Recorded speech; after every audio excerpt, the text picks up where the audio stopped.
de lo insólito. Hablemos entre amigos, sin prevenciones, sin prejuicios. Busquemos cómo encontrar y compartir una causa, si no justa, por lo menos grata, de vivir en el nivel en que lo supremo, la divinidad o el Dios creador nos ha permitido encontrarnos. En este momento viene a mi memoria algo ciertamente maravilloso que quiero compartir con ustedes, mis amigos. Así, un día cualquiera, hace algunos años, llegó a mi casa por asuntos de negocios un amigo. El caso es que venía con él su digna esposa y sus 2 niños de 4 o 5 años. Eran niños bien respetuosos desde el primer momento, mas a la hora del almuerzo, la mamá de ellos muy habitualmente les servía la sopa en un plato para ambos, con 2 cucharas. Esos niños, tratándose de hermanito el uno al otro, con asombrosa hermandad, sin otras consideraciones, tomó cada uno su cuchara y empezaron a ingerir su sopa. Su trato entre ellos en todo momento era de hermanito. Y yo, que fui, como poca gente en el mundo, cariñosamente bien criado, me sorprendí en gran manera del asombroso trato de aquellos niños entre ellos. Pienso entonces, al tratar con ustedes, mis amigos, que sí podemos ponernos de acuerdo para aceptar sin preconceptos que en la vida todo tiene niveles, medidas, pesos. Luego siempre hay algo más pequeño, como algo más opaco y algo de más luz. Quien no conozca jamás podría pensar que de un huevo fecundado de una gallina salga un pollito con noción congénita de llegar a ser un gallo. Un pollito, ¿cuán grandioso es eso? Así que el organismo humano, este cuerpo de infinitas propiedades desconocidas absolutamente por nosotros mismos, tiene 5 sentidos incomparablemente valiosos y es, como en el huevo de la gallina, portador de una esencia, o mejor, semilla, de donde debe de desarrollarse el hombre y no quedarse como huevo porque se lo fritan o se pierde. Nuestro organismo como tal, sin dejar de ser del orden de los mamíferos, no tiene paralelo ni comparación. Es asombroso, maravillosamente. Es inadmisible la ignorancia que tenemos de nuestro propio organismo. A la fecha no sabemos ni siquiera por qué vivimos, mas como ya vimos, hay seres de personas que entre nosotros alcanzaron desarrollos supraesplendorosos, los que, conscientes de nuestro estado de ignorancia, nos salen como verdaderos hermanitos mayores a darnos una manito. Y eso es lo que yo les traigo, nobles amigos, en el incomparable audio del maestro Samael Aumeor, al final ya de nuestra humanidad, a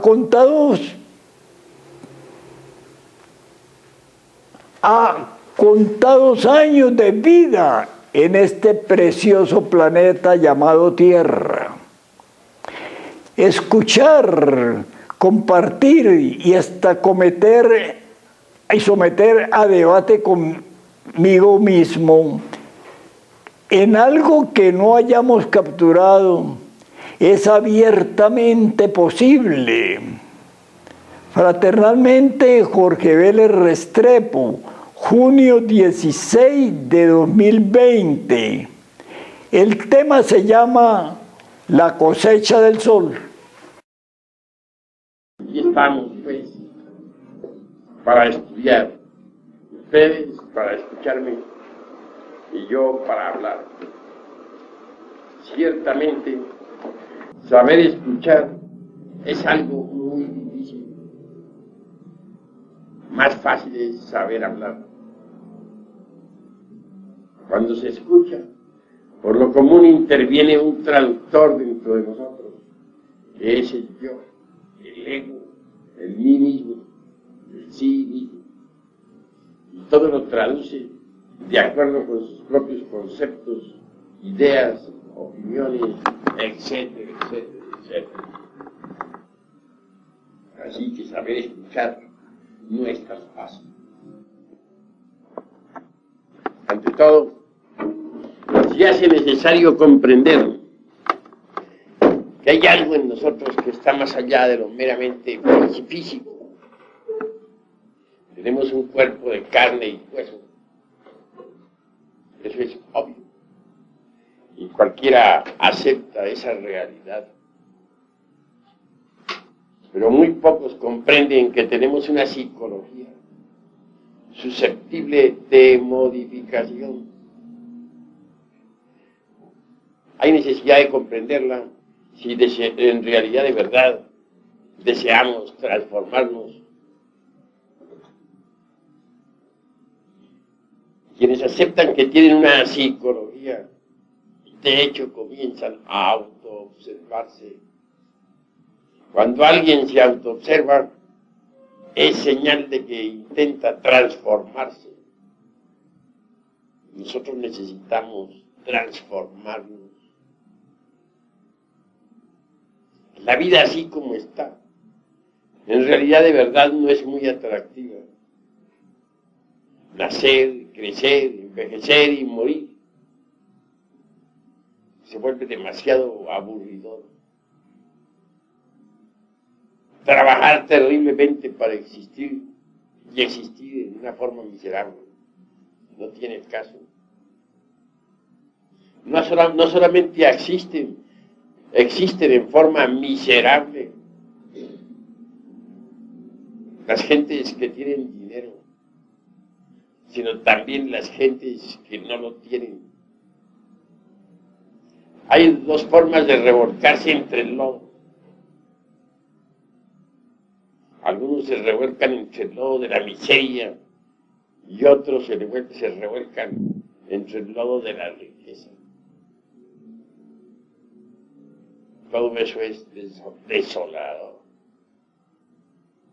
Así que vivir así por vivir, existir así porque sí, sin saber por qué ni para qué, es algo que no tiene la menor importancia. ¿Qué es lo que somos? ¿Con qué objeto existimos? ¿Para qué vivimos?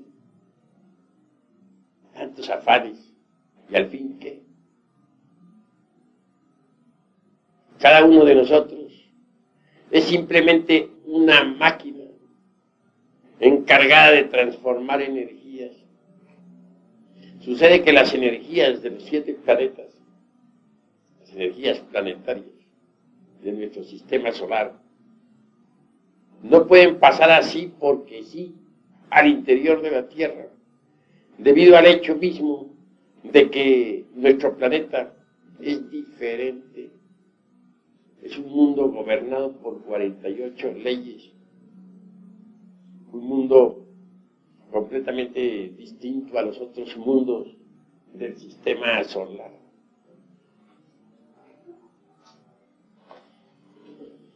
Mirar las cosas desde este punto, es claro que necesita ese sistema solar, en general, de canales para que la energía cósmica o universal pueda pasar directamente al interior del organismo planetario.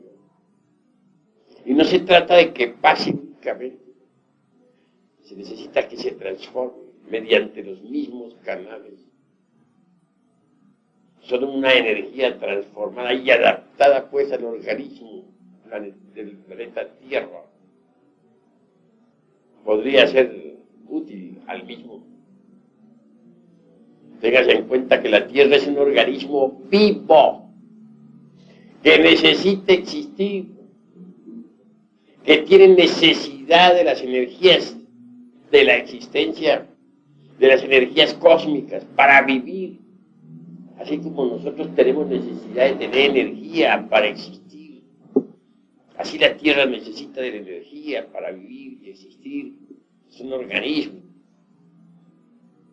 Pero las energías que recibe la Tierra para que pueda existir vienen de los otros planetas del sistema solar. Repito, pero como nuestra Tierra es tan distinta a los otros planetas, se necesita que esa energía se transforme para que pueda alimentar al planeta Tierra. Y no podría transformarse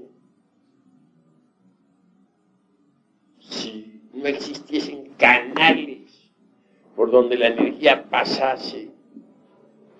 Afortunadamente esos canales existen, los hizo el Sol. Están constituidos por la vida orgánica, que como fina película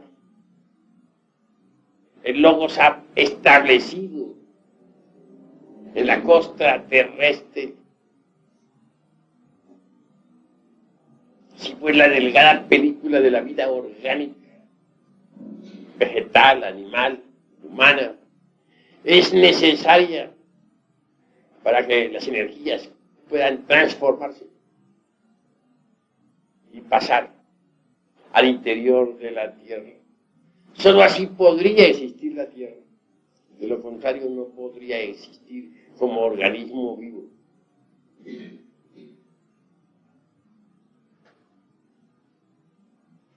Nosotros, los seres humanos, somos simplemente máquinas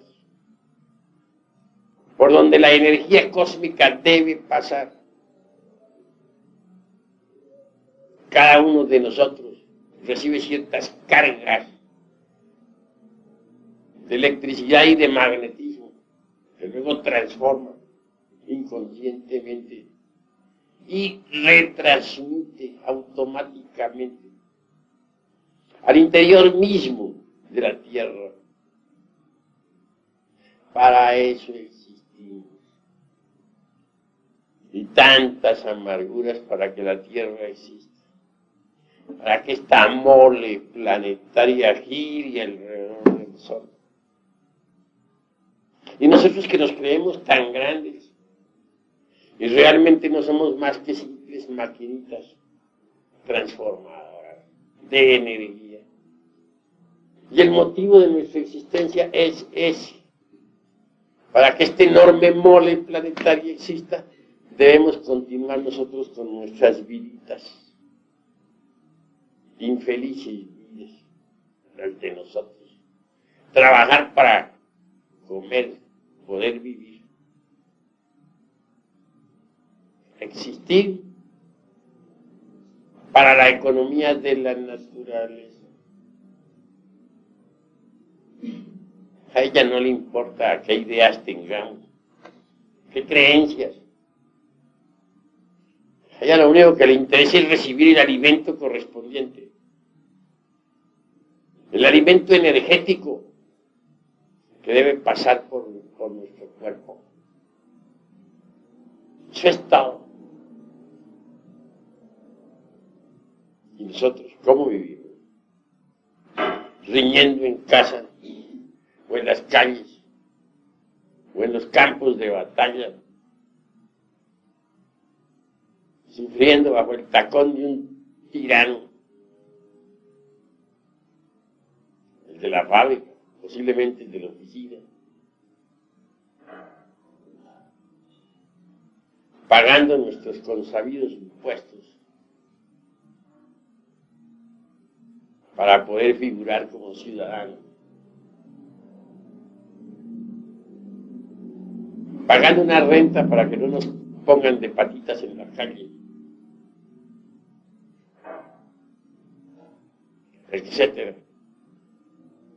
Y todo, absolutamente todo, para que esta mole pueda existir, para que este planeta pueda formar parte del concierto de los mundos, para que pueda palpitar y tener existencia. Tantas madres que sufren, cuántas adolecen de falta de alimento. Algunas ni siquiera tienen la leche para sus criaturas. Cuántos ancianos, con sus consabidas experiencias, cuántos niños que comienzan a recibir regaños. En fin, todo para que una mole planetaria exista. Es un poco duro esto, un poco cruel, diría yo, despiadado. Y esos son nada más que eso. Si siquiera fuéramos seres humanos, algo sería. Pero ni eso, los pobres humanoides, intelectuales, cargando la pena de vivir. Eso es lo que somos. Parecería muy pesimista por aquello de que hay contrastes. Nos acordamos de las famosas pachangas. Reímos ante la copa, etcétera. Y nos parece que la vida tiene sus momentos felices. Y es que no sabemos nosotros entender lo que es felicidad. Confundimos a los instantes de placer con la auténtica y legítima felicidad. Obviamente marchamos por caminos equivocados.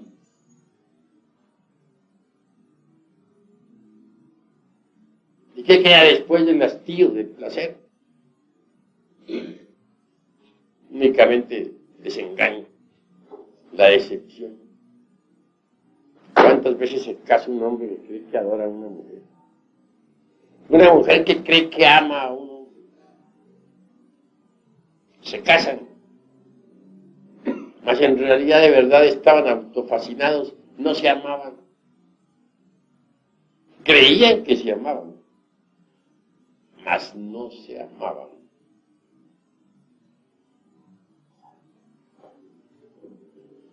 Ellos pensaban que se amaban. Lo que sucede es que se confunde el amor con la pasión. Satisfecha la pasión meramente animal. Lo único que queda en la pareja que tanto se adoraba es el asco, el hastío, la decepción. Y eso es todo. De ahí para adelante la cosa es rutinaria. Solamente se habla de cuentas de banco.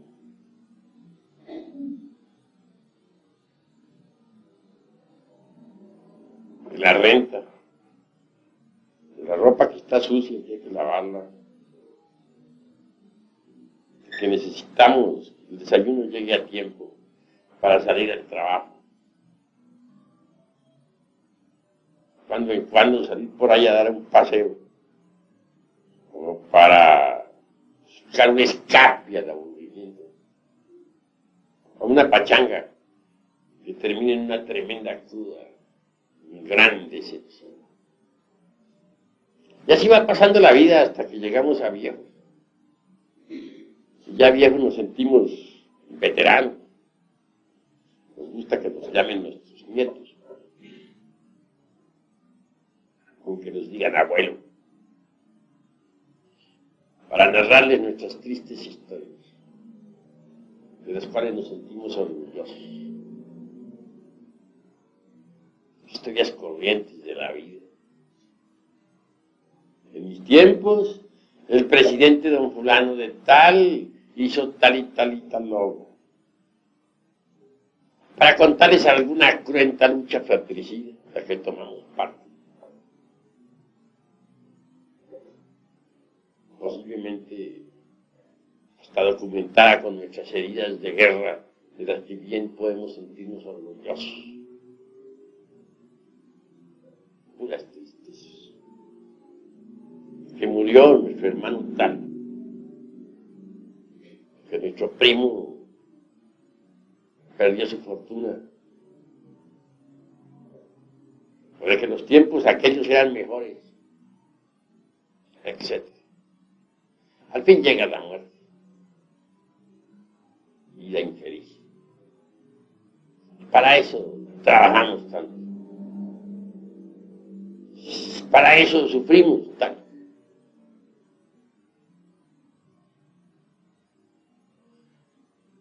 Afortunadamente en el Logos hay algo más. El sol es compasivo. Si bien es cierto que nos tiene convertidos en puras maquinitas ahí, sirviendo a su naturaleza, la naturaleza que él creó. No es menos cierto que tiene un interés creado también. Él no va a crear una naturaleza, no va a crear una vida orgánica en la costra de un mundo que es encargado de dar vueltas alrededor del sol, así porque en ningún caso tendría que crear un planeta que girara alrededor de un centro de gravitación. Nada más que así porque sí, como por vacilar o por diversión, sin un propósito definido.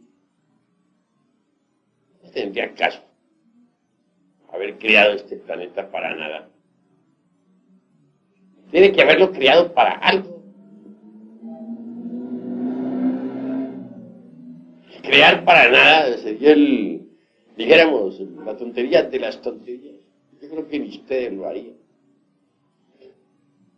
Ustedes no se pondrían a hacer algún aparato ahí. Hasta sufrir por tal aparato, ponerlo en existencia para nada, para luego destruirlo. Yo creo que tiene un objetivo esta creación. Él cobra un precio, sí, y lo exige de verdad, por haber creado la delgada película de existencia orgánica sobre la faz del mundo. Quiere sacar algo de ahí. Tiene un interés. Y tiene razón, además. Quieren sacar una cosecha de hombres solares. La idea no está mala, pero sí difícil. Se trata de un ensayo muy espantoso, por cierto, y bastante trabajoso, en el tubo de los ensayos de la naturaleza. Eso es lo que él quiere, crear hombres solares. Me viene a la memoria en este momento Diógenes con su linterna. Él anduvo un día por las calles de Atenas con una lámpara encendida buscando un hombre. Y no lo halló. Y llegaba a las casas de los sabios con la linterna. Se paseaba por las habitaciones con su lámpara, buscando en los rincones, en los patios, en los corredores. ¿Qué buscas?, le decían. Un hombre. Pero si las calles están llenas de hombres, las plazas públicas están llenas de hombres. Esos no son hombres, respondía. Esos son bestias. Comen y duermen y viven como las bestias. Y visitó la casa de los científicos y de los artistas, y por donde quiera hacía lo mismo. Es obvio que los enemigos aumentaban a medida que visitaba casas y más casas. Todos se sentían manifiestamente ofendidos con Diógenes. Y tenía razón. No lo halló. Muchos después han querido creer que sí lo halló en algunas partes. Los partidarios de Marat pensaban que sí lo había encontrado en una cueva. Dice, era Marat. Tonterías, la verdad fue que no lo halló. Si Marat fue un hombre allá, o Marat, pero hallar un hombre de verdad en todas partes es difícil. No lo halló. Vivía Diógenes entre un tonel. Ahí comía, ya existía. Ni siquiera tenía casa. Vivía entre un tonel, es decir, preferiríamos nosotros, pues, recipiente, barril. Lo interesante de Diógenes Laercia fue que a tiempo de morir le visitara entonces nada menos que Alejandro el Magno, aquel que logró colocar a toda la Europa y a toda el Asia bajo su cetro. Se dio el lujo de correr. Un hombrecillo como Diógenes viviendo entre un tonel y se da el lujo de correr a Alejandro Magno. Dice en su agonía, Alejandro, retírate y déjame a solas con mi sol. Es decir, con su Dios eterno. Y Alejandro no le quedó más remedio que irse. Es decir, lo puso de patitas en la calle. Un humilde hombre como Diógenes poniendo de patitas en la calle a Alejandro el Magno. Es un lujo que todos no se pueden dar, ¿verdad?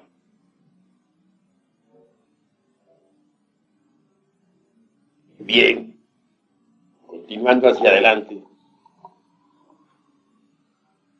llegamos a la conclusión de que hombres auténticos en el sentido de la palabra es muy difícil encontrar, muy trabajoso. Afortunadamente el sol ha depositado pues en las glándulas sexuales los gérmenes para el hombre. Podrían desarrollarse tales gérmenes si nosotros cooperáramos con el sol. Entonces dejaríamos de ser simplemente máquinas parlantes como actualmente somos. Nos convertiríamos de verdad en hombres, en reyes de la creación. Pero decir que esta humanidad está compuesta por hombres es exagerar la nota. Porque yo entiendo que el hombre es el amo, el Señor, el rey, así lo dice la Biblia, el rey de la creación creado para gobernar a todas las especies animales, vegetales, para gobernar el mar, para gobernar el aire, el fuego.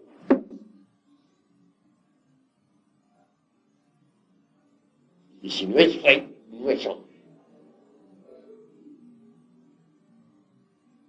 ¿Cuál de ustedes puede gobernar los elementos? ¿Cuál de ustedes es capaz de desatar las tempestades?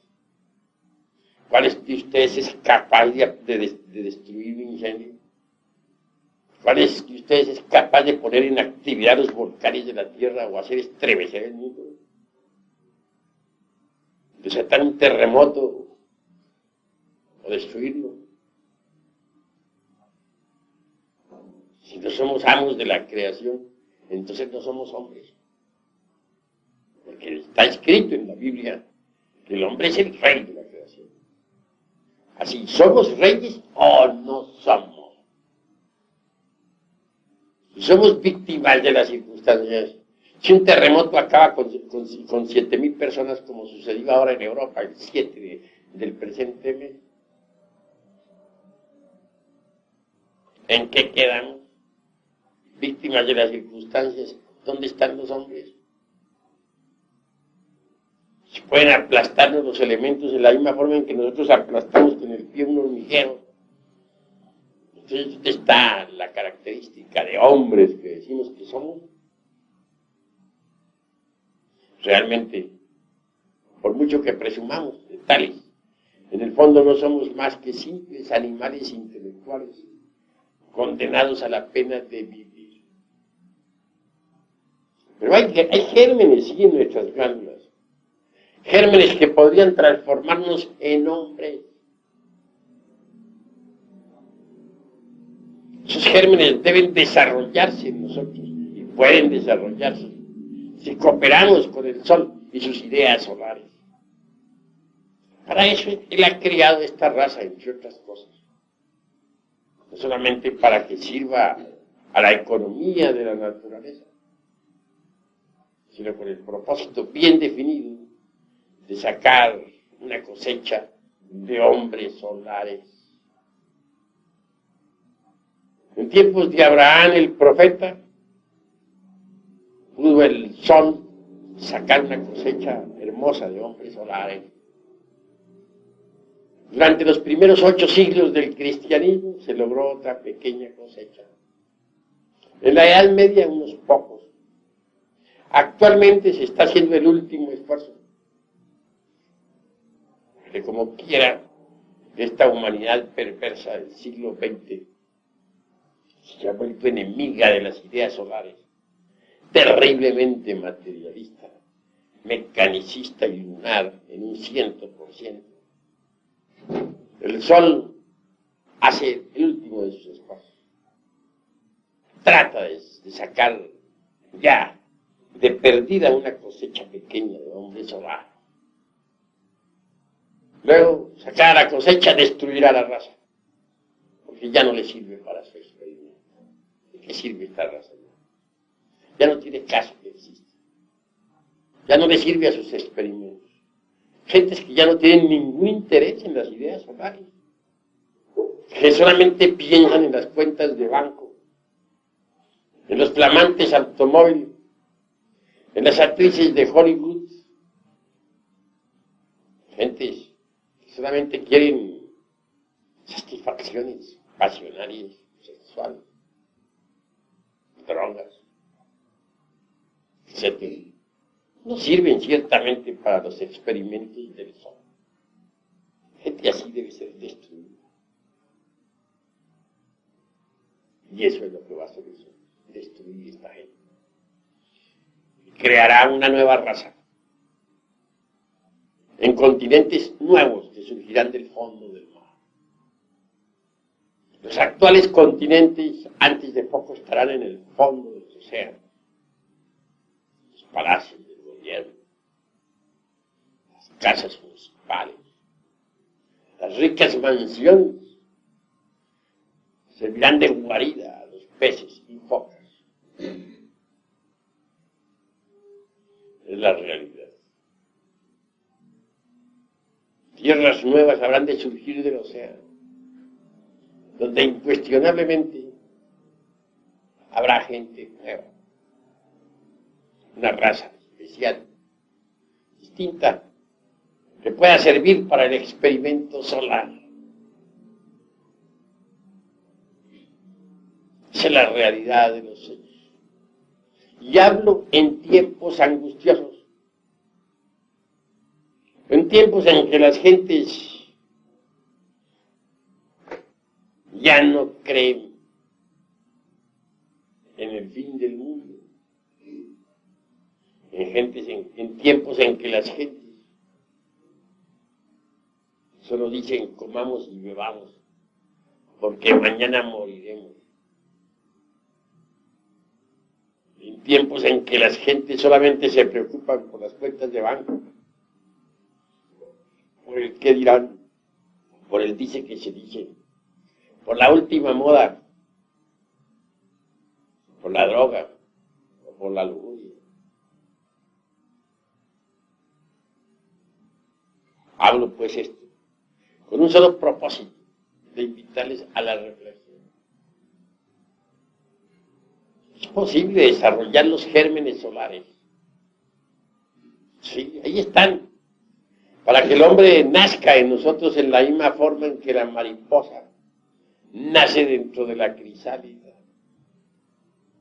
Mas ante todo se necesita de la disponibilidad al hombre. Si no existe la disponibilidad al hombre, no puede nacer el hombre dentro de nosotros. Ahí están los gérmenes, pero pueden perderse.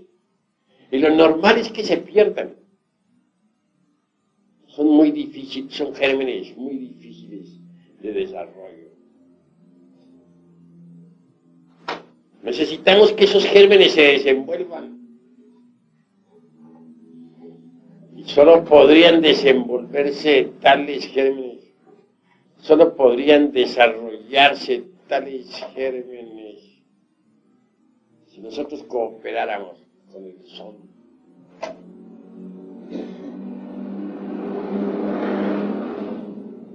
En el sexo está el secretum secretorum de la autorrealización íntima del ser. Pero debemos no escandalizarnos ante el secretum secretorum. Cuando se piense en sexo, la gente se acuerda únicamente de sus vicios, de sus lascivias, de sus inmundas fornicaciones, de sus abominables adulterios, flores, cistilos y pistilos. Miremos nosotros cómo se unen los polos positivo y negativo en el cáliz de la flor para que haya creación. Miremos nosotros las especies que viven y alientan bajo los rayos del sol. El cisne, por ejemplo, con su lívido plumaje, nos habla de amor. El cisne se alimenta con amor. Cuando uno de la pareja muere, el otro sucumbe de tristeza. Existe una orden del cisne que existe tanto en Europa como en Estados Unidos. Dicha orden solamente se dedica a estudiar eso que se llama amor.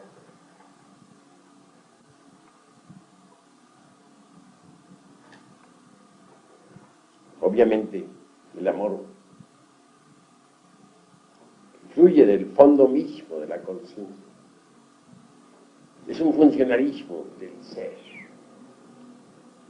Es una energía cósmica y trascendental. Para que haya amor, se necesita que haya afinidad de pensamientos, afinidad de sentimientos, preocupaciones mentales idénticas. El beso es la comunión mística de dos almas, ávidas de expresar en forma sensible lo que interiormente viven.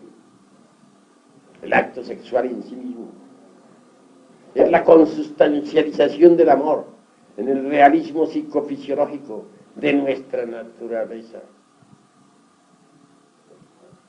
Veremos un anciano enamorado, se rejuvenece.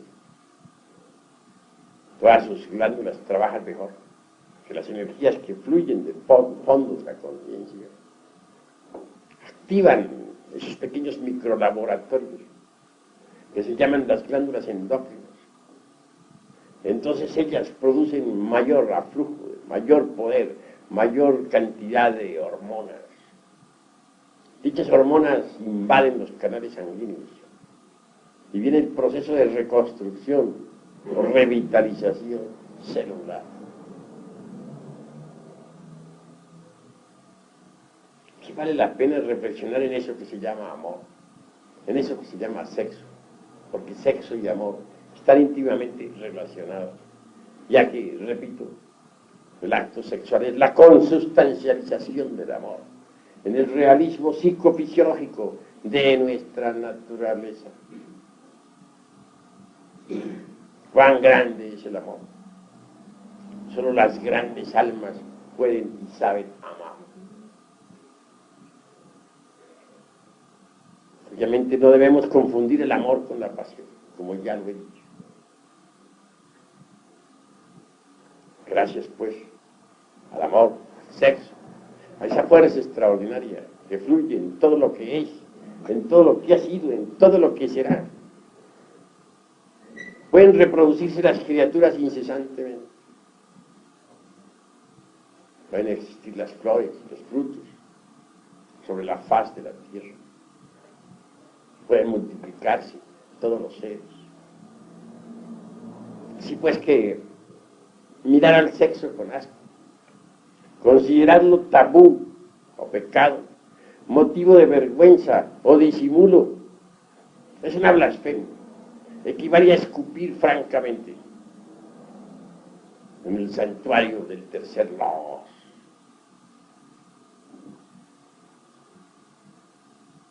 Así que vale la pena entender que es necesario trabajar con el poder maravilloso del sexo. Si por la fuerza maravillosa del tercer logo existe toda la naturaleza, si gracias a la fuerza sexual existimos nosotros, entonces se hace indispensable entender lo que es esa fuerza para no profanarla. Es necesario saberla usar para transformarnos radicalmente. Muchas veces hemos dado la clave de la transmutación. Conexión del lingam yoni, sin eyaculación, del ens seminis, porque dentro del ens seminis está todo el ens virtutis, del fohat. Esa es la clave. Ese es el secretum secretorum de la transmutación. No uso para ello toscas palabras, porque el sexo es sagrado y su clave debe ser expuesta con rectitud. Pero el que entiende, entienda, trabaje, que eso es lo fundamental. Cuando uno transmuta el esperma sagrado en energía, o puede originar el cambio total. Los sabios alquimistas medievales nos hablan del mercurio de la filosofía secreta. Y esta en sí misma no es otra cosa sino el alma metálica del esperma sagrado. Cuando se transmuta el esperma, el exio-jejari, cuando no se comete el crimen de derramar el vaso de Hermes Trismegisto, el 3 veces grande Dios civil de todo. Obviamente, se fabrica mercurio, el mercurio de los sabios, que no es otro que la energía creadora que sube al cerebro. Pero ese mercurio tiene que pasar por fases definidas antes de que pueda ser útil. Y eso lo saben los alquimistas. Saber preparar el mercurio es indispensable. En principio las aguas mercuriales son negras como el carbón, putrefactas, inmundas. Muchos alquimistas pierden su tiempo, porque jamás blanquean las aguas de la vida. Y no las blanquean sencillamente porque no saben refinar el sacramento de la Iglesia de Roma. Este sacramento hay que entenderlo. Si ustedes leen la palabra Roma a la inversa, ¿qué diría? Amor, ¿verdad? Si ustedes las sílabas las cambian, en lugar de Roma, ponen la frase al revés, dice amor. El sacramento de la Iglesia del Amor está siendo profanado por muchos neófitos. Trabajan toscamente en la forja de los cíclopes, rudamente. brutalmente, pasionalmente, pero no refinan su trabajo. Y las aguas permanecen negras. Cuando se comienza a refinar el trabajo, tales aguas se vuelven blancas, inefables. Entonces se le tiene el derecho a usar la túnica blanca de Ptah, de la castidad. Mucho más tarde, cuando las aguas se vuelven amarillas, son ya útiles para que puedan ser fecundadas por el azufre. El azufre es el fuego encerrado pues en nuestros órganos creadores. El fuego que al mezclarse con el mercurio, es decir, con la energía sexual, asciende victorioso por el canal medular hasta el cerebro. El ascenso del fuego sagrado es extraordinario. El primer centro que se habla es el de la iglesia de Coxis, o la iglesia de Filadelfia, en el hueso Coxis, y que nos da el poder sobre el elemento tierra. El segundo centro que se abre está a la altura de la próstata, y nos da poder sobre las aguas tormentosas del océano. El tercer poder que se abre está a la altura del ombligo, y el poder que se nos confiere sobre el elemento fuego. Podemos entonces poner en actividad los volcanes de la tierra. El cuarto poder que se abre está a la altura del corazón y nos da poder para entrar y salir del cuerpo a voluntad, o para poner el cuerpo en estado de gira. Nos confiere el señorío sobre el elemento aire. El quinto centro que se abre está en la laringe creadora, que nos permite hablar en síntesis y escuchar las sinfonías del cosmos. El sexto poder está a la altura del entrecejo y nos confiere la divina clarividencia, facultad que nos permite ver los mundos superiores. Y el séptimo centro que se abre está en la glándula pineal. Nos confiere el poder de la polividencia, ver en todas las regiones del espacio infinito. El mercurio mezclado con el azufre abre todo eso. Cuando el mercurio se mezcla con el azufre, es decir, con el fuego, se vuelve rojo, como la púrpura. Desgraciadamente, repito, muchos son los que permanecen estancados, porque no refinan el sacramento de la Iglesia de Roma.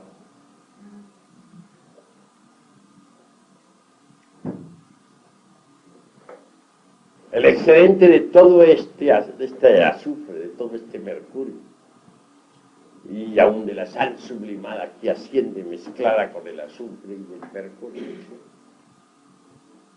cuando cristaliza en nuestras células, en nuestro sistema nervioso gran simpático, toma la forma extraordinaria y maravillosa del cuerpo astral. Este es un cuerpo que viene a fabricarse dentro del organismo, en el laboratorio. Un cuerpo magnífico. Uno sabe que tiene un cuerpo astral cuando puede funcionar con él, cuando puede usarlo, como las manos, como los pies. Con el cuerpo astral podemos visitar nosotros otros planetas del sistema solar. Con el cuerpo astral podemos ponernos en contacto con los 30 aeones que surgieron en la aurora de la creación. En el cuerpo astral podemos ponernos en contacto con todos esos décanos, arcángeles y tronos que existen en el universo. Con el cuerpo astral podemos viajar a todos los mundos de la galaxia incluyendo a Sirio, que es la capital central, alrededor de la cual gira toda esta gran Vía Láctea.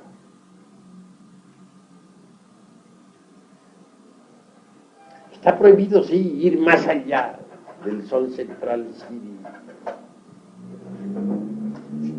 Quiero que ustedes sepan que el psique sirio es el centro fundamental de la galaxia. Todas las constelaciones de la Vía Láctea, todos los sistemas solares, y hasta nuestros sistemas solares, hasta en el que vivimos y alentamos, giran alrededor de Sirio. Él es el centro de gravitación de todos esos mundos, incluyendo al nuestro. Por eso al iniciado, que tiene cuerpo astral, solo se le permite ir hasta Sirio. Más allá de Sirio está prohibido. Porque más allá de Sirio hay otras galaxias con leyes diferentes que uno no entiende. Yo mismo, con mi vehículo sideral, Sirio, astral, con el eidolon, como diríamos en alta magia, cuando he intentado pasar más allá de Sirio,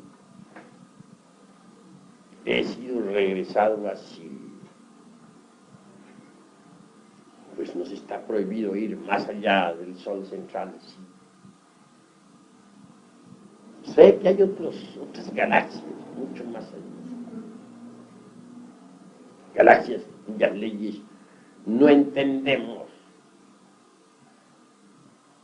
También hay antigalaxias, antimateria, antimundos, antisoles, antiestrellas, antiátomos.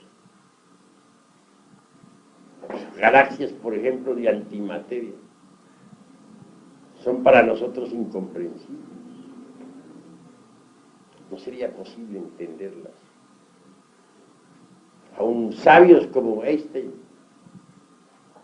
resultarían absolutamente ignorantes en materia de física o matemáticas si se les llevara a existir en una galaxia de antimateria donde las cargas eléctricas están a la inversa.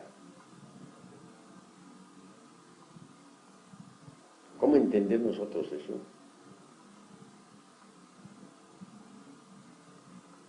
Una antiestrella con cargas a la inversa, hecha de antimateria. No es posible que la entendamos. No existe en nuestros textos de física.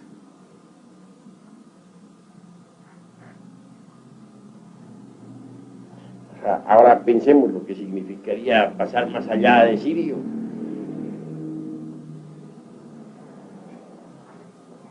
A manejar leyes que no podemos entender, que no hemos estudiado en nuestra galaxia.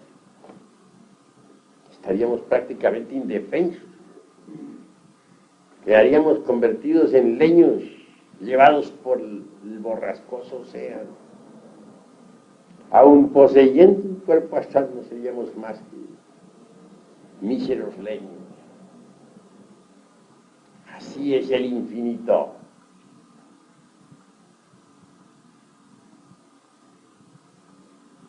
¿Cómo podríamos entendernos con gentes que tienen cuerpos de antimateria,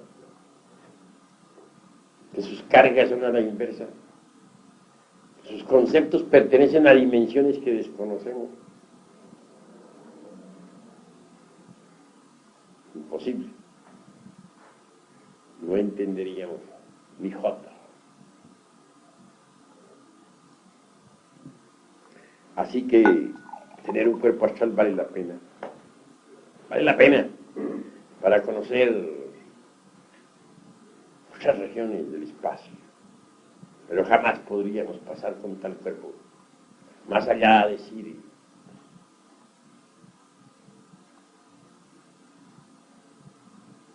Una vez que nos hemos dado el lujo de crear dicho vehículo, se hace indispensable crear también el cuerpo mental.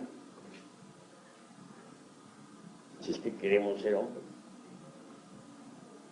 hombres con una mente individual. Porque por hoy no tenemos una mente individual.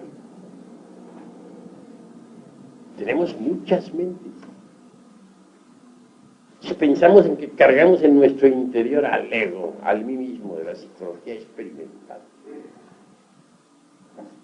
y que éste existe en nosotros en forma pluralizada, indubitablemente cada uno de sus elementos tiene su propia mente. Hay dentro de nosotros, pues, muchas mentes. Cada mente tiene sus ideas, cada mente tiene su criterio. El yo de la ira tiene sus ideas, su criterio, su documentación, se justifica, tiene su lógica para argumentar, o para defender, o para situar. Puede perfectamente defenderse ante un tribunal con una inteligencia sorprendente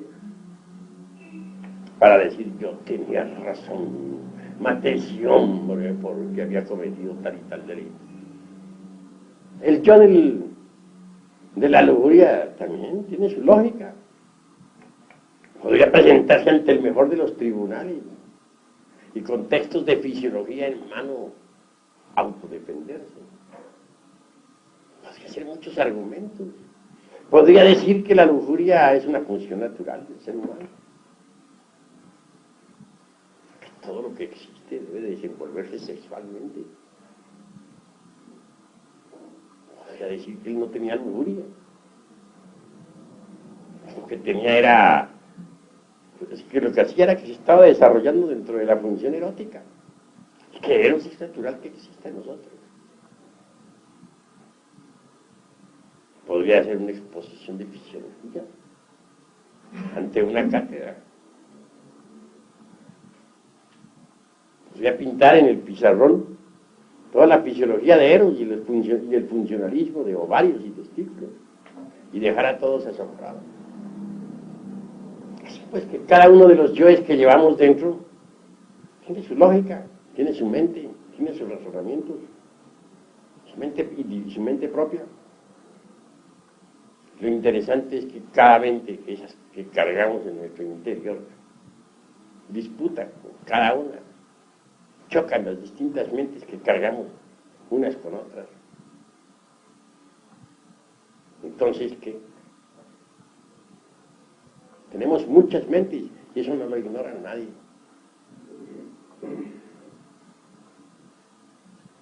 Necesitamos crear la mente individual. Pero esta no se podría crear si no transmutáramos el esperma sagrado en energía. Obviamente con la transmutación se fabrica eso que se llama mercurio. Y es con el mercurio de los sabios con el que podemos nosotros cristalizar en nuestro interior, formar, organizar, crear la mente individual. Cuando alguien posee un cuerpo mental individual, puede aprehender, capturar, asimilar toda la ciencia del universo. También puede usar el vehículo mental para viajar por el sagrado espacio, de mundo en mundo. Con la mente individual se puede penetrar en el Devachan, es decir, la región mental superior del cosmos y de la naturaleza. La mente individual resulta espléndida, formidable, maravillosa.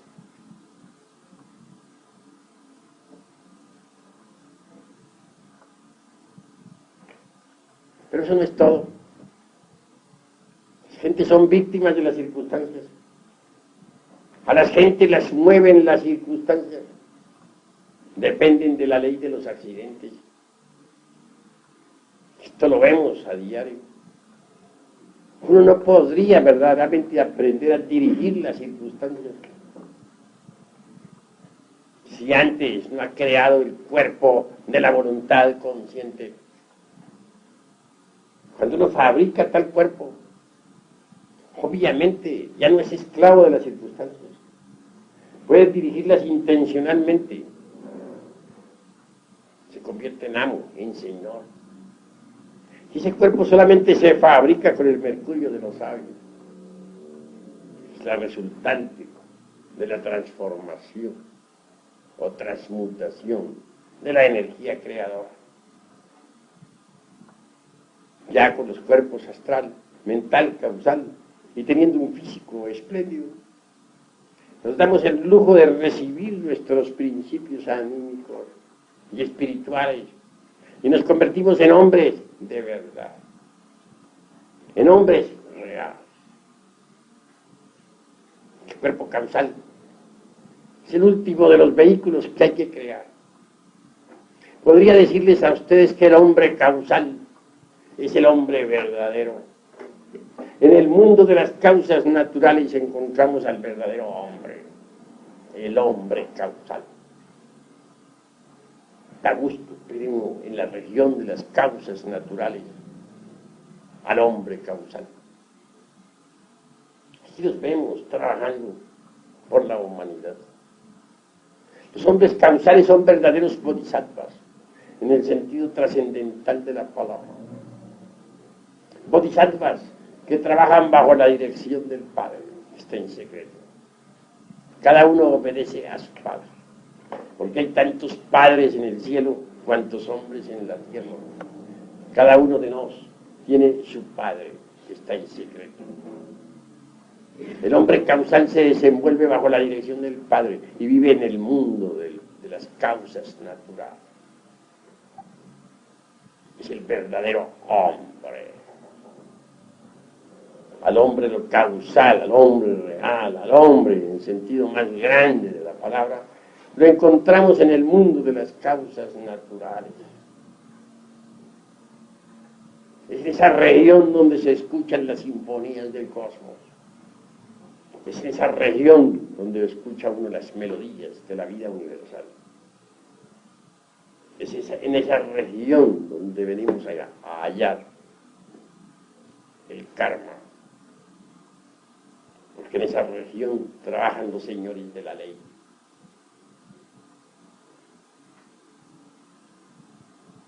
El hombre causal puede absorberse sus vehículos astral y mental para vivir precisamente en esa región. Y desde allí se proyecta ya hacia las regiones de la mente cósmica y sus profundidades, o ya hacia las regiones del mundo de la astral, para aparecer posteriormente en el mundo físico.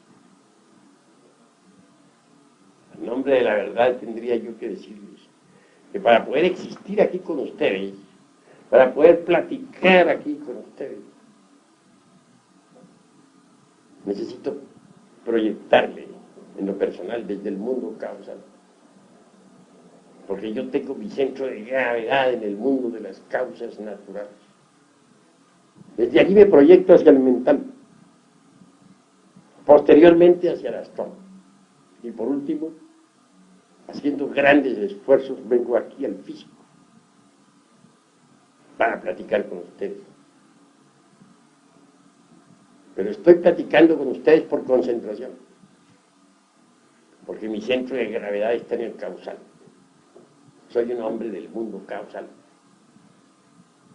Y si algo digo, si algo explico, es por mandamiento. Porque se me ha ordenado entregarle a ustedes este mensaje. Y lo hago con el mayor gusto, a fin de que ustedes puedan hollar la senda de la revolución, de la conciencia, de la revolución en marcha, de la revolución espiritual, integral, divinal.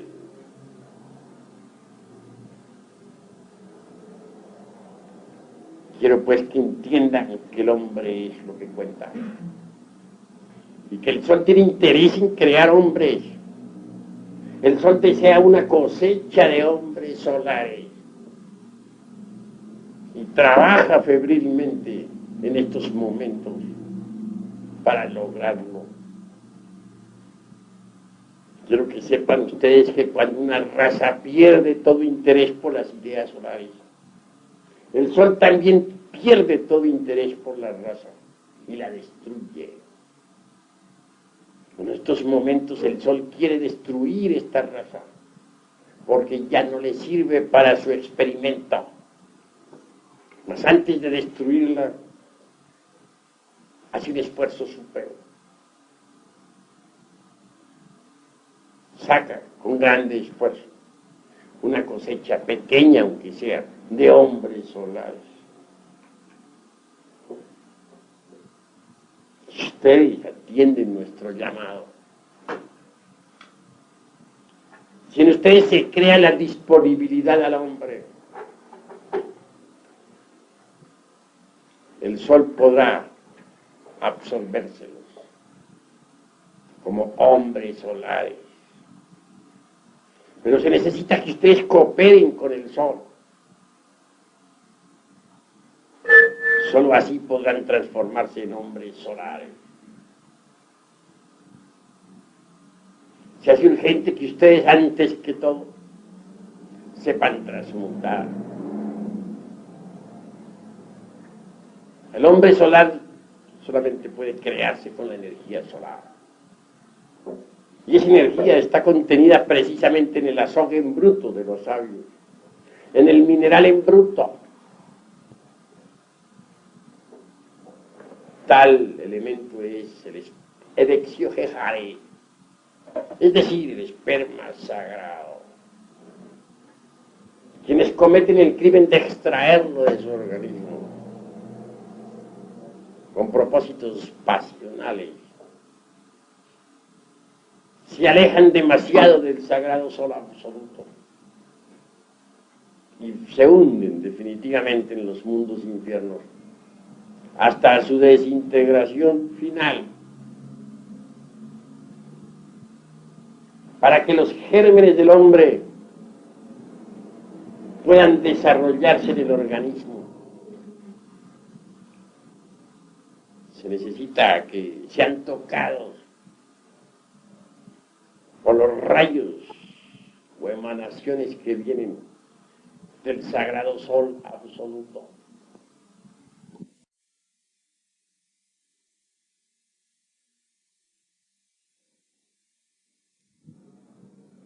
Sin tales emanaciones, los gérmenes permanecen infecundos y degeneran e involucionan espantosamente hasta la muerte segunda. Que las ondulaciones cósmicas que vienen del sagrado sol absoluto puedan tocar los gérmenes del hombre. Se necesita que no nos alejemos del sagrado sol. No se aleja demasiado de ese astro cuando fornica y adultera.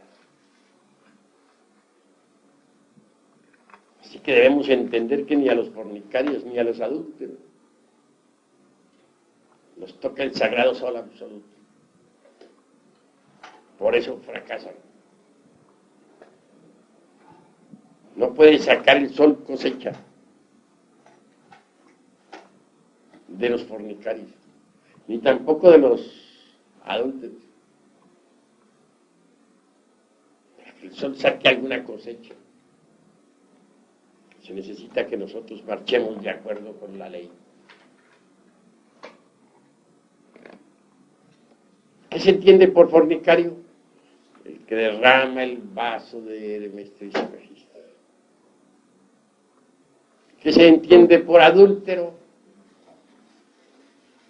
El que entra en contacto sexual con persona que no pertenece a él. Por ejemplo, un hombre que toma a otra mujer y abandona a la que tiene, es adúltero. Aún más, si la tomase únicamente para transmutar, sigue siendo adúltero. Porque si carga dentro de su espina dorsal un tipo de energía, la de su esposa, y luego entra en contacto con otro tipo de energía, la de otra, que no es su esposa. Estos tipos de energía igual se destruyen entre sí. Es una ley física, que dos tipos de energías igual en oposición se destruyan entre sí. Viene un cortocircuito, se quema un cable. ¿Cuál? El de cierto hilo que existe en la espina dorsal y por el cual sube el azufre, es decir, el fuego. Al quemarse, pues el alquimista pierde grados, poderes, fracasa en la grana. El trabajo es pues muy delicado. Por eso se ha dicho en el Apocalipsis de San Juan que ni los adúlteros ni los fornicarios podrán entrar en la Nueva Jerusalén. Eso es obvio. Ellos se alejan demasiado del sagrado sol absoluto.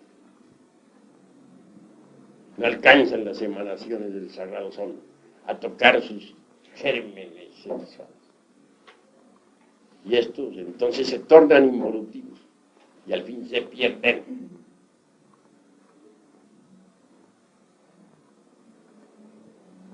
Quien quiera cooperar con el sagrado sol absoluto debe poseer aún facultades extraordinarias. No debe haber perdido la capacidad de asombro, ni tampoco debe haber perdido la capacidad del remordimiento. Que no es capaz ya de asombrarse por nada, jamás tampoco puede acercarse a lo nuevo. El que no es capaz de sentir remordimiento por sus malas acciones, incuestionablemente marcha por el camino del fracaso. Hay gentes que ya no sienten remordimiento por nada. ¿Pero qué es el remordimiento? Cuando el ser, cuando las partes superiores del ser se enfrentan ante el sagrado sol absoluto, ven la realidad. Y si sus partes inferiores marchan por el camino equivocado, entonces surge en el ser el remordimiento. Este remordimiento del ser es transmitido a la personalidad. Pero cuando ya alguien no puede sentir remordimiento por nada, es señal de que se alejó definitivamente del ser. Porque solo el ser puede sentir remordimiento. Y quien ya no es capaz de sentir remordimiento, está muy lejos del ser, de su propio ser y de las distintas partes del ser. Porque el ser tiene distintas partes autónomas y autoconscientes. ¿Qué podría esperarse de alguien que ya no siente el remordimiento? Ese alguien es seguro candidato para el abismo y la muerte segunda.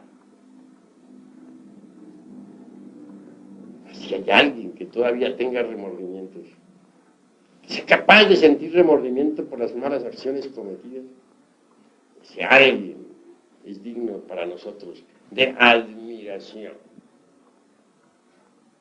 Yo francamente admiro al que todavía siente remordimiento. Conozco a algunos que todavía son capaces de llorar por las malas acciones cometidas en vidas anteriores. Obviamente, cuando yo escucho a gente así, no puedo menos que sentir cierto consuelo en el corazón. Sé que esas gentes pueden autorrealizarse. Pues cuando encuentro a alguien que no siente remordimiento por nada, ni por ninguna mala acción cometida, el dolor invade mi corazón. Porque sé que ese alguien es un caso absolutamente perdido.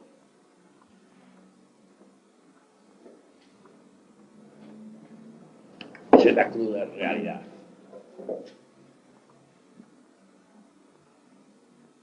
Todavía me viene a la memoria una escena cuando yo era un adolescente. En aquella época pude encontrarme con un gran intelectual.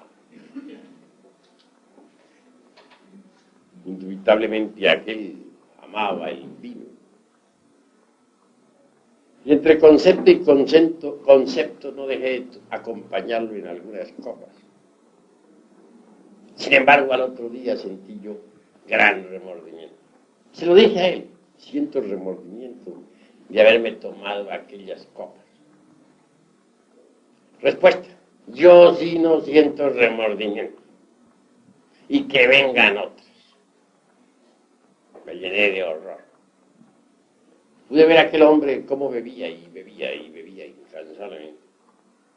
Y pasaban las horas y seguía bebiendo. Me lo encontraba por las calles bebiendo, hecho un desastre, y en el más horripilante desaliño.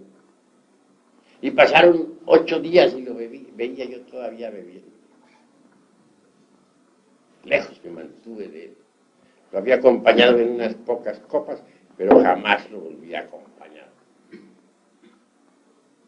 Ese hecho me sucedió cuando yo era todavía un adolescente. Entonces sentí el remordimiento por unas pocas copas que hube de tomar. Pero aquel, obviamente, tiene que haber muerto hace mucho tiempo. Es posible que ahora involucione entre las entrañas de la tierra bebiendo todavía. Jamás le llegó el remordimiento.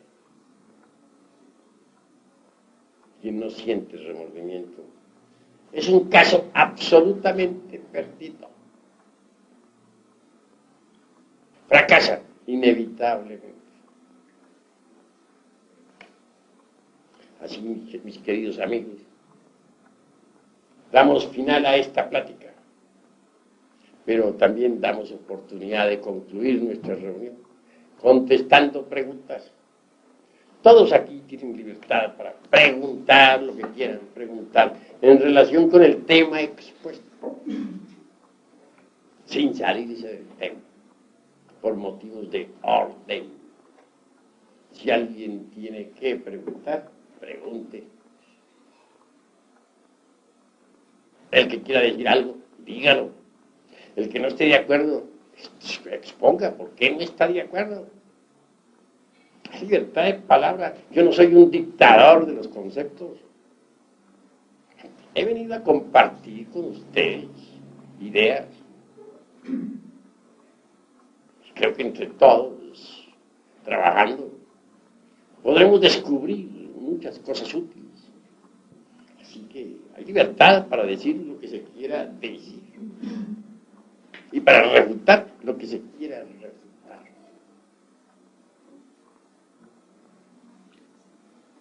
Maestro, ¿por qué usted siempre se refiere generalmente al hombre únicamente? Cuando digo hombre, incluyo a la mujer. Porque escrito está que ella es varona. Porque ha salido de la costilla del varón. Siempre que se dice nombra al hombre, obviamente se incluye dentro del hombre a la mujer. Pues la mujer es la otra parte del hombre. Eso es obvio. De manera que no las he dejado a ustedes fuera de casa. ¿Algún otro hermano tiene algo que preguntar? En un viaje astral, ¿dónde se puede viajar a varios planetas? ¿No? ¿Se podría viajar a un cuerpo humano? Con cuerpo astral se puede viajar a cualquier mundo del espacio infinito, pero está prohibido por los cosmocratores al animal intelectual equivocadamente llamado hombre salirse de su mundo con el cuerpo físico. cósmica. Los viajes interplanetarios son para los hombres, no para las bestias intelectuales. Pero resulta que las bestias han levantado la torre de Babel, quieren escaparse por puertas falsas. Por ese motivo serán fulminados, serán castigados. El animal debe estar en su jardín zoológico. El jardín zoológico del animal intelectual es el planeta Tierra. Ahí vive y ahí debe existir. Intentar escaparse de ahí es un crimen que la ley castiga. Quienes actualmente están inventando cohetes para viajar a Marte están completamente equivocados. Podrán hacer unos cuantos intentos y al fin caerán ellos, caerán todas las estrellas del intelecto. Serán fulminados por la ley. Los viajes cósmicos, repito, no son para los animales, sino para los hombres, en el sentido más completo de la palabra. Puede uno también poner su cuerpo en estado de ginas, meter el cuerpo físico dentro de la cuarta vertical para viajar, pero jamás debe intentar llevarse su cuerpo a otros mundos, porque esa es una falta de respeto a la divinidad. Eso es todo. ¿Alguna otra pregunta? El hombre real, o el hombre rey al que hace mención la Biblia, lograba estos viajes, tenía estos conocimientos. La Biblia no es del pasado, es del presente. Y el Génesis tampoco es del pasado únicamente, corresponde al presente. Actualmente necesitamos nosotros vivir el Génesis en la alquimia, separar las aguas inferiores de las superiores. Y las superiores deben pasar por muchas transformaciones antes de que sean útiles. Y las inferiores deben volverse cristalinas. Para que surja la vida. Todo el trabajo tiene 7 periodos, tal como está en el Génesis. En el último de los periodos aparece el hombre verdadero. Génesis es un libro de alquimia para alquimistas y solamente se entiende en el laboratorio del alquimia. De manera que mediante la alquimia se pueden crear hombres verdaderos que sean capaces de viajar de esfera en esfera, de mundo en mundo. Eso es todo. ¿Alguno otro? A ver. ¿Le podría llamar hombres reales, por ejemplo, hombres verdaderos, por ejemplo, a Noé, Moisés, esos de que hablan de Jesús? Sí, en cuanto al patriarca Noé, pues él es el mismo Manu Vaivasvata, el gran hombre solar que condujo al pueblo atlante hasta la meseta central de Asia, llamada Tíbet, el que sacó a los hombres de la faz resplandeciente, de la faz amarilla, del continente sumergido, antes de que éste se hundiese entre las embravecidas olas del océano. Moisés. Y todos esos otros patriarcas que cita la Biblia son hombres en el sentido más completo de la palabra. Hombres solares. ¿Alguna otra pregunta? Más quería decirle sobre una especie de declaración.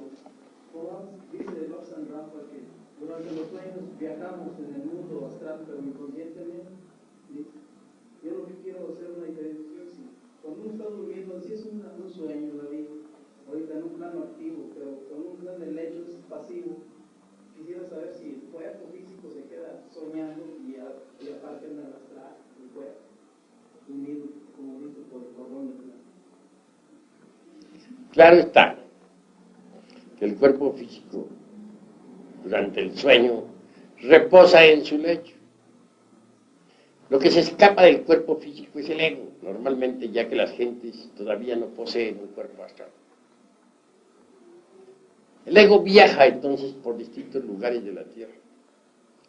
Vive distintas escenas, dramas, comedias, tragedias. que transmite por el cordón de plata hasta el cerebro. La transmisión se hace inconsciente. El cerebro en este caso parece una pantalla de televisión. Así funciona, así se desenvuelve. Y repite exactamente lo que el ego transmite. En la televisión vemos nosotros lo siguiente. Es transmitidas las imágenes desde la central. Son transmitidas a través del espacio. Las ondas, imágenes llegan pues a los aparatos televisores. Y estos repiten exactamente lo que se ha transmitido desde el centro de televisión. En forma similar diríamos que el cerebro es la pantalla de televisión, que recibe las imágenes exactamente, tal como son transmitidas por el ego, tal como él las vive. La verdad que el cerebro no hace sino reflejar lo que es una pantalla de televisión. Una pantalla que repite exactamente, que recibe con exactitud matemática las ondas que le llegan del ego. No importa dónde esté el ego, así podría estar en Marte o en Júpiter. La transmisión televisora se realiza. Y el cerebro como aparato de televisión, como pantalla recibe. Sí, pues. La gente no ha fabricado cuerpo astral. Lo que tienen las gentes es el ego. Lo que poseen es el ego. Y dentro del ego está embotellada la esencia, la conciencia. Así las gentes viven fuera del cuerpo físico inconscientemente. Andan como sonámbulos. No saben que están en el mundo astral. Pero todo lo que viven, inconscientemente lo transmiten a la pantalla televisora. Y esta lo refleja con plena exactitud. Tal pantalla es el cerebro. A ver.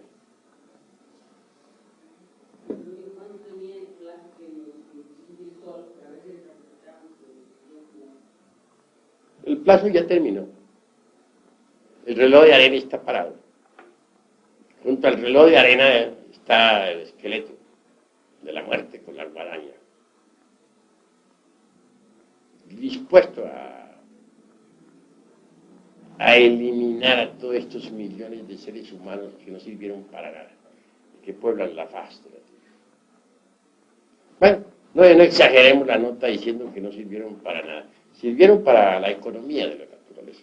Siguen sirviendo. Hasta los cuerpos físicos destruidos sirven como abono a la tierra. Para eso sí han servido. De manera que los tiempos terminaron. Pero si nosotros aprovechamos lo que queda antes de la destrucción, es poquito de tiempo que nos resta, podemos convertirnos en hombres solares. Saturno está guardando el momento de hacer su desastre. No lo olviden. ¿Qué más?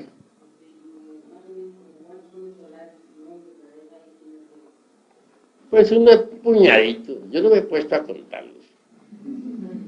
Yo sé que hay un pequeño puñado y eso es todo. Hay que aumentar la cantidad, eso sí. Ya que el Sol se ha preocupado por trabajar, ya que ha creado la vida orgánica sobre la superficie del mundo, bien merece su cosecha. Bien ganada, bien merecida. Si un hombre siembra café, tiene derecho a cosecharlo. Y si siembra su maíz, tiene que cosechar su maíz. Y si siembra su frijol, pues tiene que cosechar su frijol. Voy a preguntar aquí, mi hermano. Perdón, yo quisiera hacerle dos preguntas. Habla. Son ideas que tengo, pero no sé si hay errores en ellas, por eso se las digo, para que te las corrija. Bueno. Una, como estudiante de medicina, me interesa el hombre, o hay dos cosas, me interesa el animal intelectual, que es el que somos, y me interesa el hombre también, de lo que se habla. Me he fijado que se ve el organismo desde el punto de vista intelectual, pero aún en ese punto de vista se encuentran, que componen el organismo, que muchas veces su función no está perfectamente bien definida, pero de proyectarse fuera de ese cuerpo, como es el caso de la telepatía. Yo creo que no, pero creo que estamos en una era, en una época en la que se han unido tantas razas, principalmente aquí en América, que somos mezcla de razas, que se ha unido en sí cierta esencia de enzimas o de sustancias de todo organismo, actualmente, como no funcionaban con la misma exactitud, se están manifestando ahora, como es el caso de telepatías, clarividencias, etc. Creo yo que es una etapa en la cual la cuestión del ser, o sea, lo oculto, empieza a dejar de ser oculto para como ser, en su oculto y en su físico. Bueno, con mucho gusto daré respuesta a tu pregunta. Eres estudiante de medicina, pero tienes que saber una verdad. Y es que la ciencia o los científicos actuales nunca han conocido verdaderamente al organismo humano. Todos ustedes, los estudiantes de medicina, son víctimas de una ilusión. Creen que conocen el cuerpo humano, pero no lo conocen. ¿Podría yo hacer afirmaciones insólitas ante la Facultad de Medicina? Mas estoy absolutamente seguro de que las rechazarían de plano. Porque el estudiante de cualquier facultad, no hablo exclusivamente de la Facultad de Medicina, es un robot programado. Y si se le hace una pregunta, y si se le da un concepto que esté fuera del programa, como no está programado para esa afirmación, está fuera del programa, obviamente la rechaza porque no está dentro del programa del robot. A un robot cualquiera de los que existen en el mundo, tú puedes hacerle preguntas, pero no vayas a hacerle preguntas que estén fuera del programa, porque el robot no está programado para preguntas que estén fuera del programa. Lo mismo sucede con la Facultad de Medicina. Tiene su programa, cada estudiante, cada profesor, cada doctor, en fin, cada autoridad es un robot programado. Si yo le digo, pues, a cualquier robot programado de eso, que el cuerpo humano puede cambiar de figura en estado de Guinness, que puede tomar la figura de un animal o de una planta, obviamente a lo único que me expongo es a que me llevan tomatazos y huevos podridos. ¿Por qué? Porque el robot ese no está programado para recibir ese tipo de datos. Y lo que esté fuera del programa es considerado absurdo. Sin embargo, la cruda realidad es que el cuerpo humano puede hacerse invisible. Puede pasar a otra dimensión de la naturaleza y del cosmos. Puede tomar otra figura. Claro, el robot no lo acepta, porque el robot no está programado para recibir esos datos.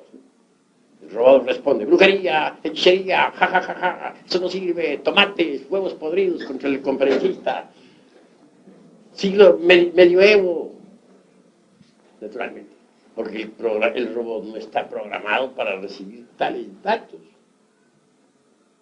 Si le digo a un estudiante de medicina o a una cátedra entera, a un grupo entero de la facultad, que es posible separar del cuerpo físico un brazo o una pata y volver a tomarlo de nuevo. Dice, imposible, eso no se conoce en cirugía, jamás se ha hecho ese experimento de que un hombre pueda separar a voluntad su cuerpo, una parte de su cuerpo, y luego reintegrarla a la totalidad, sin operación quirúrgica. Eso es absurdo, y claro, y tienes razón en responder. Ese robot no está programado para recibir informes tan insólitos. Para esos robots eso es absurdo. Ya está estúpido, además. Sabría cuentos, aquellos como para cuentos de callejas, como para niños pequeños. Pero los sabios saben que sí es posible. Que se le diga a un robot que existen brujas, el robot diría, estas horas con brujas, vaya, y en pleno siglo XX, en la era del átomo, de las moléculas, de los cohetes que salen disparados a Marte. Eso es imposible para un robot. Pero la verdad es la verdad, y los hechos existen. Si les digo a ustedes que las conozco, que sí existen, y si doy testimonio, dicen, el maestro Samael también está creyendo en brujas. ¿No? Pero nada de eso quita la realidad de lo que existe. Por eso hay un dicho que dice, no hay que creer en brujas, pero que las hay. Conozco un hombre facultativo, un licenciado, que es un gran intelectual. Fue marxista, leninista en un 100%. Fue materialista como ninguno. Pero al fin un hombre acostumbrado a la investigación científica resolvió buscar algo más y encontró el gnosticismo universal. Y dentro del terreno de la gnosis se dedicó a la experimentación. Ese hombre hoy es gnóstico, a pesar de que fue marxista y es profesor, es licenciado en economía y licenciado también en derecho. Ese hombre conoció ciertamente una calchona de esas que se dice bruja. Y no se trata de un charlatán, sino que la vio directamente. No sé, si yo le dijera que lo hiciera la declaración en público, tal vez no lo haría, por temor a que los robots programados, pues, de la facultad de él, lo excomulgaran. Además, pertenece a la generación aquella, pues, de López Portillo. Imposible para él ir a declarar a favor de las pobres brujas. Imposible. ¿Qué dirían?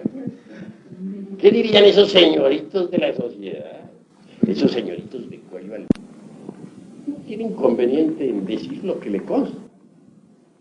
Que descubriera alguna de esas calchonas, o arpías, como se le denominara, en los tiempos antiguos, como las calificase Dante en su Divina Comedia. Tiene raro. Claro, para descubrir momentos en que se robara un cerdo. Cuando la interrogó a la calchona, ¿por qué motivo lo hacía? Dijo, soy pobre y necesito festejar el matrimonio de mi hija. Pero lo insólito de aquella cuestión, la narración como para que se rían de mí, todos los hombres del laboratorio, todas las lumbreras del saber, está sencillamente en que no llevaba piernas la infeliz. Las había dejado en casa. Él no le ocasionó ningún daño.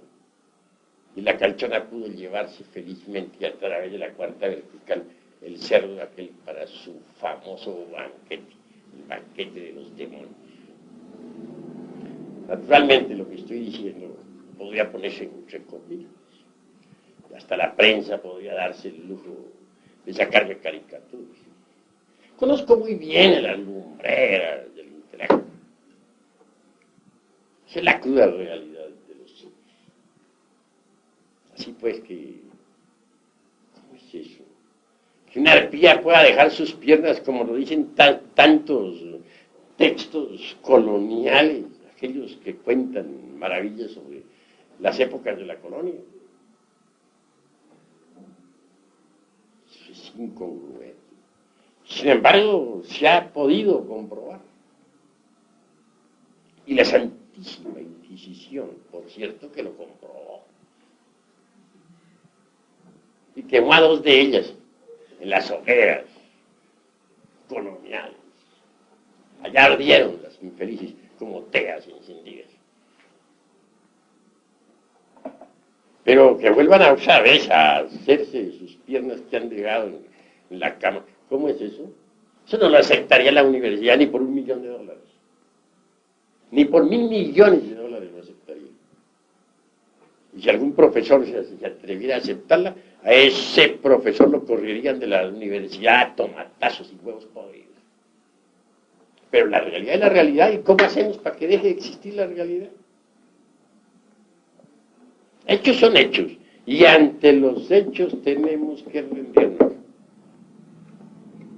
Si un cuerpo puede cambiar de forma, si sus partes pueden ser separadas en determinados instantes, ¿en qué queda la ciencia médica? Ahora, yo conozco otras universidades muy distintas, que no son las actuales. Las conozco entre gente salvaje, entre comillas, ¿no? Pero esas gentes tienen otros conceptos sobre la anatomía. Y estudian más. Duran hasta 13 años estudiando.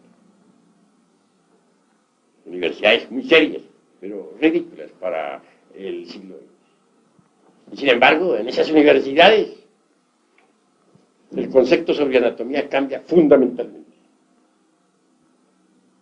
Y realizan aquellos médicos curaciones que asombran. Yo conozco ese tipo de universidades. De manera que universidades no son únicamente las que tenemos nosotros. Hay otras universidades en el mundo que conocen la medicina en forma diferente. La realidad de los hechos es que hay 2 tipos de ciencia. Los bribones del intelecto y la ciencia pura. La ciencia pura es para los sabios. Y la del intelecto está formada con todo ese podridero de teorías modernas que abunda tanto por aquí, por allá y acullá. Teorías que pasan de moda como las modas de las mujeres. Hoy una teoría, mañana ya cambió, ya pasó de moda esa teoría, ya viene otra. Y al fin, ¿qué? Tenemos que llegar a la conclusión de que mientras uno no se conozca a sí mismo, tampoco puede conocer el universo. Nada. De manera que primero que todo conocernos a sí mismos, antes de poder conocer el universo, antes de poder conocer la naturaleza, antes de poder conocer el cuerpo humano. En cuanto a poderes, es demasiado lo que ha degenerado la humanidad. En la Lemuria, cualquier ciudadano normal, estoy seguro que podía contemplar claramente la mitad de un Holtapanas. ¿Y qué se entiende por un Holtapanas? Un Holtapanas es la totalidad de los colores del mundo, del sistema solar y del universo. Después, mucho más tarde, ya en la Atlántida, los ojos humanos no podían percibir ni siquiera la mitad de las tonalidades del color, sino 1/3. En Babilonia todavía los pintores podían disponer para sus pinturas, para sus trabajos, de algunos millares de tonalidades del color. Hoy apenas si percibimos los 7 colores del prisma solar y algunas pocas tonalidades. La vista está degenerada. Raros hoy son los que tienen una vista regular, no buena, sino regular. Que en la Lemuria se usaban 201 vocales, ¿okay? 300 consonantes y 51 vocales, que eran debidamente articuladas. Fue degenerando la capacidad del lenguaje. Y hoy apenas si usamos nosotros el alfabeto del idioma que parlaba. El olfato en Babilonia fue extraordinario. Había una escuela que se dedicaba precisamente al estudio del olfato, del sentido del olfato. Claro, fue cancelada, sellada, porque aquellas gentes tenían un olor, una capacidad olfativa tan extraordinaria que podían mediante el olfato descubrir los turbios negocios del gobierno, incluyendo las mordidas, entre paréntesis. Total, el rey la canceló. Así pues, venimos en procesos de degeneración. Los hombres de la Lemuria podían hablar en el orto purísimo de la divina lengua que como un río de oro corre bajo la selva espesa del sol. Entonces, con ese lenguaje se podía hablar a los elementales del fuego, de los aires, de las aguas, de la tierra, y los lemures tenían poder sobre los elementos. ¿Hoy qué? En nuestra torre de Babel solamente hablamos en lenguas que ya no tienen ese poder. Hemos involucionado, los poderes que otrora tenía la humanidad se perdieron. Actualmente ahí se suceden a nuestro alrededor miles de fenómenos físicos. Ya no hablo psíquicos, sino físicos. Y que la humanidad no es capaz de percibir. Con la conciencia dormida, el humanoide solamente percibe 1/millonésima parte de todos los fenómenos que se suceden a su alrededor. Óiganlo bien, 1/millonésima parte de fenómenos físicos es lo que alcanza a percibir la conciencia del humanoide. Hay multitud de fenómenos físicos que a nuestro alrededor suceden y que no son percibidos ni por los mejores científicos de las facultades. Entonces lo que hay ahora es involución, degeneración, de la cual solamente es posible salir mediante la transmutación sexual y la disolución del ego animal. Esa es mi respuesta. A ver, bueno. Como máquina, me pregunto y yo me contesto. Me he preguntado muchas veces sobre el eslabón perdido que tantos hombres de ciencia han buscado en el Yeti, del Tíbet, etc. Hace poco me contesté que el eslabón es el sol interno que debemos despertar en Dios y el perdido somos cada uno de nosotros. Quiero que ustedes... Mira, voy a decirte una tremenda verdad. Existe por ahí entre las inquietudes intelectuales del mundo el famoso problema aquel del hombre y del mono. Algunos sostienen que el hombre viene del chango, otros que el chango viene del hombre. ¿De cuándo en cuando se agita la opinión pública con el mismo problema? Y luego duerme nuevamente miles de años. Es por oleadas. Hay épocas en que la gente le entra la fiebre por ahí. Vuelven a la misma cosa, a saber quién viene de quién. ¿Y cuál es el eslabón que une al hombre con el chango, con el mono? El famoso eslabón perdido. Repito, algunos piensan que el hombre viene del mono, otros que es al revés, es el mono el que viene del hombre. Al fin nadie sabe quién viene de quién. Mas la cruda realidad de los hechos es que en la época de la Lemuria, sobre todo a fines, en la época dijéramos post-lemúrica, algunos animales intelectuales se cruzaron con ciertas bestias de la naturaleza,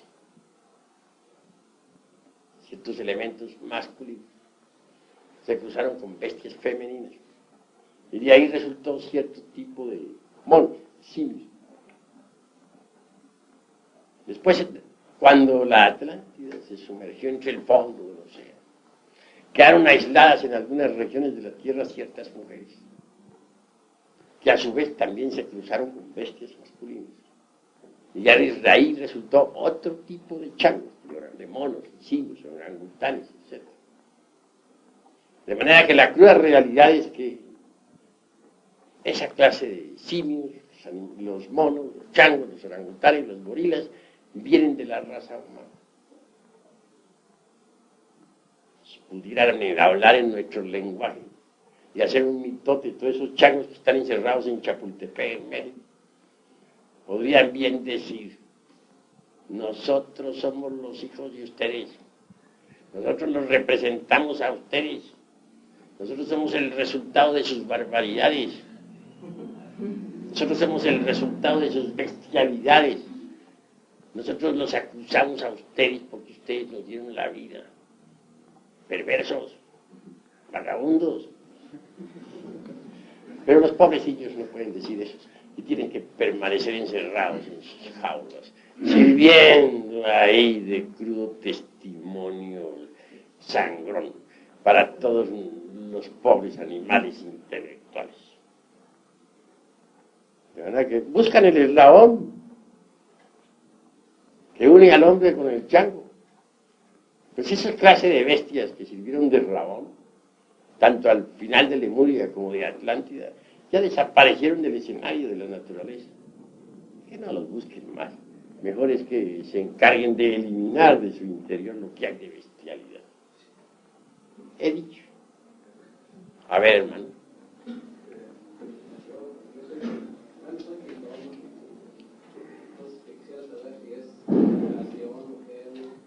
Repite que no puse atención.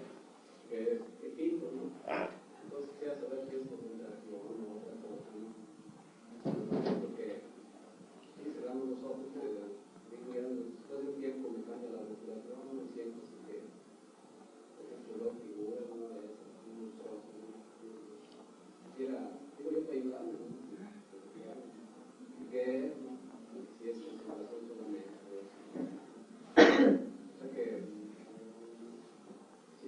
Bueno, sí, comprendo. Probablemente el translúcido trabaja.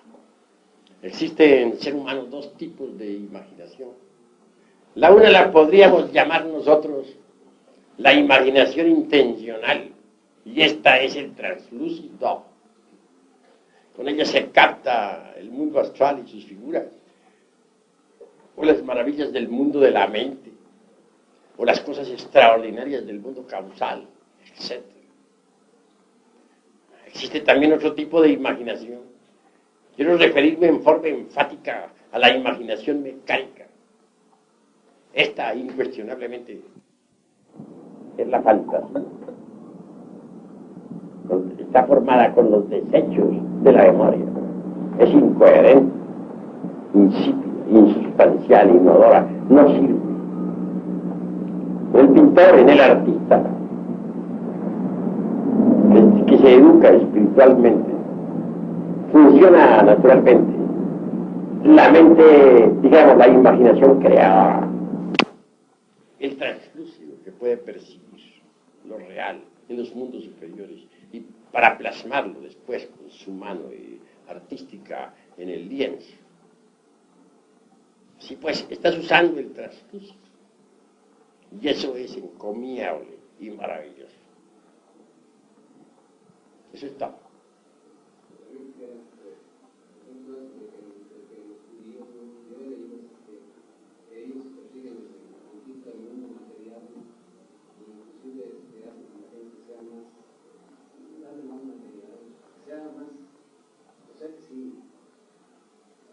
Predican, según eso, sea la gente, si es algo espiritual, que quitarlo todo, no será cierto, no será cierto. No debemos pronunciarnos contra ninguna raza, porque los judíos es un pueblo como cualquier otro pueblo en el mundo. Y en un pueblo hay de toda clase de gentes. Las hay buenas, las hay malas, las hay creadoras, las hay destructoras, lo hay de todo. De manera que pronunciarnos contra un pueblo sería absurdo. Eso es todo.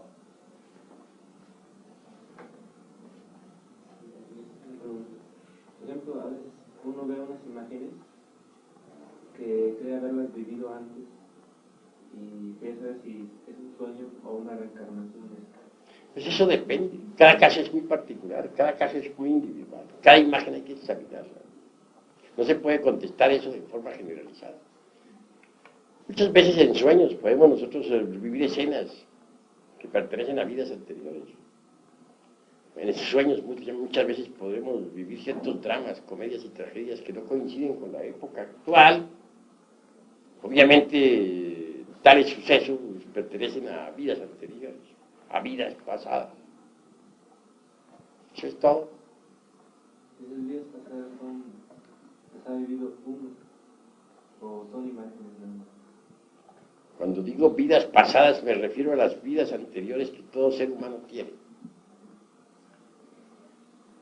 ¿Alguna otra pregunta de los hermanos? A ver, habla.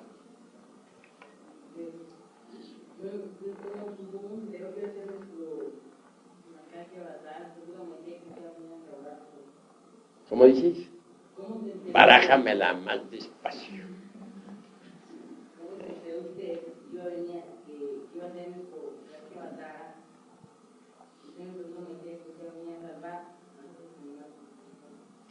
El Kalki Avatara está aquí adentro. Mi persona no vale nada. La obra lo es todo. ¿Entendido? Persona, repito, no vale nada. El Kalki Avatara está aquí adentro. Él es él. Lo que importa es él, no mi persona. El ser es lo que tiene, mi ser. La parte superior de mi ser es el avatar. Pero la persona vale fine sense. He dicho. Bueno, creo que hemos terminado esta noche, mis estimables amigos.